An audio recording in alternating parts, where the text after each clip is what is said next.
c'est là où le sport garantit une certaine longévité tout l'organisme, tous les bienfaits que ça apporte à l'organisme. Et n'attendez pas quand on a 50 ans, 40 ans pour commencer à À faire du commencer sport. tôt, bien sûr, oui, tout à fait. Oui. C'est toujours pareil. Hein. Quand on fait en excès sur une période donnée, c'est pas bon. Faut le faire de manière régulière. Alors, accessoirement, le corps, il se modèle énormément pendant la puberté et c'est là qu'on fait aussi un gros potentiel physique, masse musculaire. Euh, les sportifs se dopent en prenant de la testostérone. L'adolescent, il n'a pas besoin.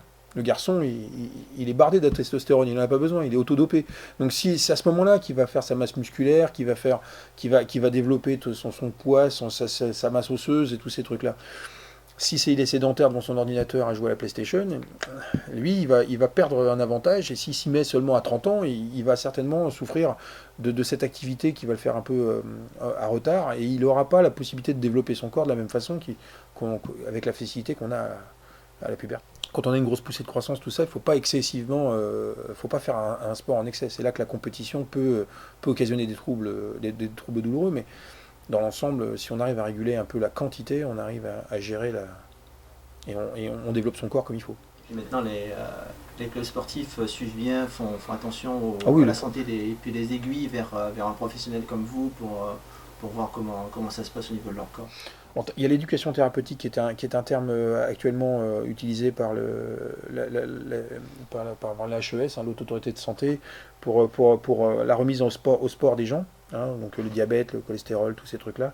Ceux qui ont fait des infarctus, ceux qui ont fait des cancers, tous ces trucs-là. On revient pas. Ok. Et au niveau esthétique, donc pour ceux qui veulent Alors, l'esthétisme, c'est un terme assez difficile à au utiliser niveau parce que, médical. voilà, au niveau médical, parce que il est à double tranchant, parce que les gens veulent ressembler à une gravure de mode qui ressemble à une anorexique, qui ressemble à rien du tout, et qui correspond pas à un modèle humain existant. Enfin, ça existe dans les bouquins, mais ça n'existe pas pour la réalité. Après, vous faites des sports qui vont vous modeler d'une certaine façon, qui ne sont pas nécessairement les critères que la société vous impose. Et puis, accessoirement, vos gènes vous font aussi évoluer vers une forme de corps particulière.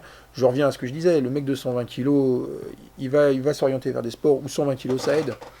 S'il veut faire s'il veut faire des sports, si sa passion c'est des sports d'endurance notamment, il va être un peu, il va être moins, c'est pas qu'il va pas y arriver, mais il va être déçu par ses résultats parce qu'ils sont pas aussi bons que peuvent l'être ceux que, voilà. Après, vous avez des gens exceptionnels dans tous les corps, hein, mais après, en Mais général, on entend parler à la télé. pour des gens qui veulent perdre du poids, Perdre du poids et faire du sport, c'est un tout c'est tout un tout. Voilà. C'est-à-dire que il faut savoir que la masse musculaire pèse plus lourd que la masse grasse. Donc dès que vous commencez à un peu remodeler votre corps en augmentant votre masse musculaire parce que vous augmentez votre activité physique, la balance, ça va vous dire que vous grossissez. Et donc certaines personnes ne vont pas comprendre ce qui se passe. Ok.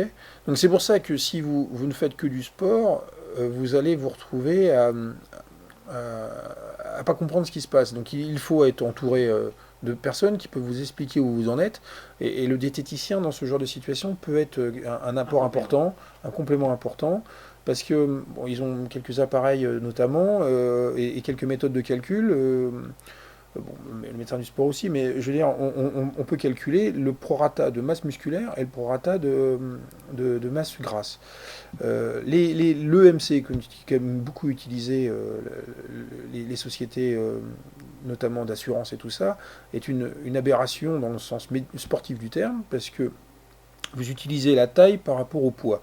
Or, le poids, comme je viens d'expliquer, augmente énormément quand on augmente la masse musculaire. Donc un type qui fait de la musculation peut aller jusqu'à être obèse sur les critères de l'IMC. Après, le sens de votre question aussi, c'était je veux être beau parce que je fais du sport. Il faut du temps des fois aussi. Hein.